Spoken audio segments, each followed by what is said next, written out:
Hi, so in this video we're going to be covering the RayPump rendering service. Um, RayPump is a way to render your Blender files, specifically in the Cycles rendering engine, and it does it asynchronously. So you connect to your RayPump client and send it to RayPump and continue working on your scene. I'm just going to walk through the getting started steps here.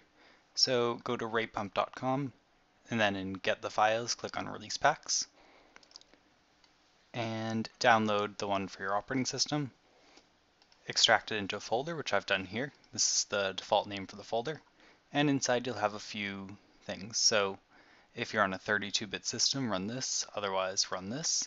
I already have it running and it's down here in my taskbar. You'll also have a Blender add-on, which you're going to need to install in just a minute. And in this video, we will be rendering this Vespa model by Danik Reuter, and it's available on BlendSwap as well if you'd like to try that out for a test render. So what we're doing is going to be free today. There's also some paid features which we'll go into in the next video. So go into your Blender and then click File and User Preferences. Go to the Add-ons tab and click Install from File. Then you're going to need to navigate to this folder here and click on the Blender add-on there. And for you, it should just pop up right away if you don't already have it installed. And click the little checkbox next to it, which will be unchecked. Then in your Render tab over here, you'll have these options down here. So if you already have the client running, just click Connect or Show, and it'll be like, hey, I see the client, so we're all set. You can just close that, and then hit Send to RayPump. If you get a little error message like that, there's one button here that fixes it, and then we just click Send again. So now it's sending this file to RayPump. If we click over here, we can see that it's transferring the Vespa file. And it's already complete, so it's going to start rendering. But while it's rendering, I want to add something to my scene. So maybe I'm going to add a little building over here.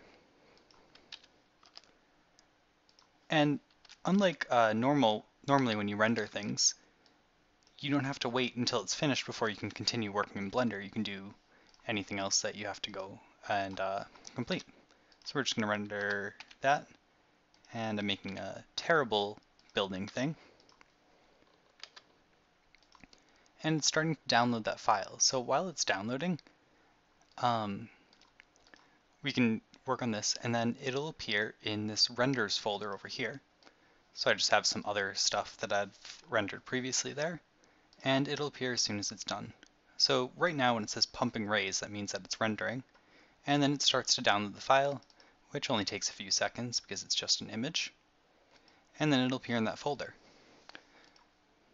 So now I have my Vespa. So while this Vespa was rendering, I was able to make a very simple building. Of course, it didn't take very long. And now I'd be able to perhaps render it again with this building. So I just click Send to RayPump. And because it's only sending what I've changed, it completes very quickly. All it had to do was say, hey, there's a new building, this is how it looks, and all that stuff. And it transfers and renders again.